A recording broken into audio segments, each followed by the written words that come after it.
Olá pessoal, sejam novamente bem-vindos ao canal e na videoaula de hoje nós começaremos a trabalhar um pouquinho acerca das chamadas teorias evolucionistas e vamos começar nessa videoaula falando sobre a primeira delas, a teoria evolucionista criada pelo naturalista chamado de Lamarck. Vamos conhecer um pouquinho acerca desse assunto. Bom, a evolução biológica. É claro que para que eu possa entender as teorias evolucionistas, eu tenho que entender um pouquinho do que se trata a evolução biológica. A teoria da evolução, ela afirma que os seres vivos eles sofrem mudanças ao longo das gerações, com o objetivo de se adaptarem ao meio ambiente. Essa teoria entra em oposição à teoria do criacionismo, segundo a qual todas as espécies de seres vivos teriam surgido de uma criação divina. De acordo com o criacionismo, as espécies permaneceriam iguais desde o momento de sua criação. Então, a evolução biológica é uma teoria que, até certo ponto, contradiz um pouco a teoria do criacionismo. De acordo com a evolução biológica, ao longo das gerações, as espécies de seres vivos vão sofrendo mudanças com o objetivo, claro, de se encaixarem no ambiente em que vivem, ou seja, de se adaptarem às condições ambientais. E aí nós vamos para a primeira teoria, a teoria evolucionista de Lamarck. O naturalista francês Jean-Baptiste Lamarck, que nasceu no ano de 1744 e faleceu no ano de 1829, se destacou ao publicar em 1809 um estudo sobre o processo de adaptação dos seres vivos ao ambiente em que eles vivem e as modificações, claro, que ocorreriam para o seu sucesso ao longo do tempo. As ideias de Lamarck se baseavam em dois princípios: a lei do uso e desuso e a herança dos caracteres adquiridos. Vamos procurar entender do que se trata cada um desses princípios defendidos aí pelo naturalista Lamarck. Começando pela lei do uso e desuso. De acordo com Lamarck, as mudanças de hábito impostas pelos ambientes alterariam os padrões de uso e desuso dos órgãos. De acordo com esse princípio, o uso de determinadas partes do corpo promoveria seu desenvolvimento e o não uso de outras faria com que se atrofiassem. Ou seja, de maneira bem simples, para Lamarck, quando um órgão é muito utilizado, ele é muito importante para a sobrevivência de determinada espécie, esse órgão tende a se desenvolver e se aprimorar cada vez mais. Quando esse órgão não tem assim uma função muito positiva, né, não está sendo muito usado, ele tende a se atrofiar. Um exemplo disso, né, que eu trouxe aqui para vocês, duas situações. A explicação que Lamarck dava para o desenvolvimento do pescoço longo das girafas e a explicação que ele dava para o desenvolvimento das pernas longas aí das chamadas aves pernaltas. Começando pelas girafas. De acordo com Lamarck, as girafas ancestrais provavelmente tinham pescoços curtos. Para alcançar a folhagem das árvores de que se alimentavam, elas tinham que esticar o pescoço. Vamos procurar entender a situação, né? As girafas, né, inicialmente todas as girafas, de acordo com Lamarck, apresentavam um pescoço curto.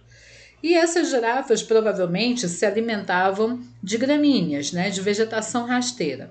Só que com o tempo o ambiente foi mudando. Foi diminuindo a população de plantas rasteiras e foi aumentando a população de plantas arbustivas, de pequenas árvores. E aí a condição ambiental mudou. Consequentemente, essas girafas elas foram obrigadas, de acordo com Lamarck, a esticar o seu pescoço para extrair as folhas que se desenvolvia aí na copa das árvores. E pelo fato delas esticarem sempre o pescoço para atingir a folhagem das árvores, o pescoço alongou-se. E essa característica adquirida era transmitida aos seus descendentes. E, finalmente, o contínuo esticamento do pescoço deu origem às girafas atuais. Portanto, pelo uso ou desuso e pela transmissão das características adquiridas, houve a evolução biológica da girafa. Isso, claro, gente, de acordo com a ideia de Lamarck. Outra situação era o desenvolvimento das aves pernaltas. As aves aquáticas, como os flamingos, por exemplo, tornaram-se pernaltas devido ao esforço que faziam no sentido de esticar as pernas para evitar molhar as penas durante a procura de alimentos na água. Esse fato de esticar as pernas para facilitar a busca de alimento nas águas rasas fez com que as pernas dessas aves fossem se desenvolvendo cada vez mais. Como eram muito usadas, né, muito esticadas, elas foram se desenvolvendo. E essa característica foi sendo transmitida aos demais descendentes. Então, de acordo com a lei do uso e desuso proposta por Lamarck, quando um órgão, uma estrutura corpórea é muito importante, é muito utilizada, ela tende a se desenvolver cada vez mais para facilitar a adaptação de determinada espécie ao ambiente. E quando o órgão não é muito usado, ele tende a se atrofiar. Um exemplo seria o caso dos peixes abissais. Os peixes abissais são peixes que vivem nas regiões profundas dos oceanos, aonde a luz não consegue chegar. A maior parte desses peixes são cegos, ou seja, eles não enxergam. E o que acontece? A explicação que Lamarck daria para esses peixes é que seria o seguinte: como eles vivem em ambientes que não têm boa luminosidade, então a visão deixou de ser um sentido importante. E com o tempo, os olhos foram cada vez mais se atrofiando. E ao se atrofiarem, esses peixes se tornaram cegos. É óbvio, claro, que esses peixes apresentam outros sentidos mais aprimorados, né? Como o sentido do tato, o sentido do olfato.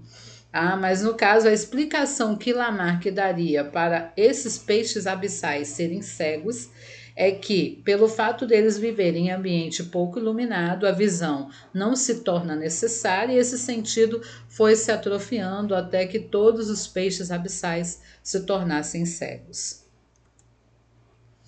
E aí nós temos o segundo princípio defendido por Lamarck, que está, de certa forma, interligado com a lei do uso e desuso, que seria a herança dos caracteres adquiridos. Ou seja, para Lamarck, de acordo com a lei do uso e desuso, as alterações adquiridas através desse processo seriam transmitidas aos descendentes, tornando-os mais aptos ao meio. Por exemplo, as girafas que foram esticando o pescoço para conseguir se alimentar das folhagens das árvores, o fato de esticar o pescoço, não é isso? Essa característica adquirida pelo uso desse órgão foi transmitido posteriormente aos descendentes através do mecanismo da reprodução. E a mesma coisa com relação às aves pernaltas, né? As aves pernaltas que desenvolveram o hábito de esticar as pernas, de acordo com a ideia de Lamarck, né?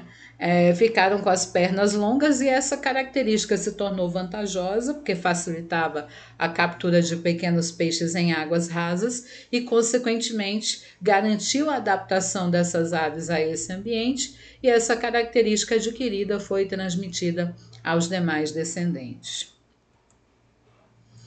E aí nós temos aqui uma síntese da teoria evolucionista de Lamarck. As duas leis fundamentais, a lei do uso e a lei do desuso, ou seja, um órgão é muito usado, ele se desenvolve, quando ele não é muito usado, ou seja, ele cai no desuso, ele se atrofia, né? São os dois princípios básicos aí defendidos pela teoria evolucionista de Lamarck. O erro básico desta teoria: as características adquiridas pelo uso ou perdidas pelo desuso não são hereditárias. O que acontece? Hoje em dia, nós sabemos que as características que são transmitidas aos descendentes são aquelas inseridas no DNA dos gametas, ou seja, das células reprodutoras.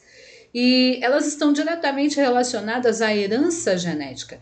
Esses conceitos genéticos não eram conhecidos naquela época. Mas as ideias de Lamarck impulsionaram o conhecimento de processos que indicavam a evolução, dando a base, claro, para o surgimento de outras teorias. E a principal contribuição desse importante nome na história da evolução foi destacar a adaptação dos seres vivos ao ambiente em que viviam, o que levaria a mudanças graduais ao longo das gerações.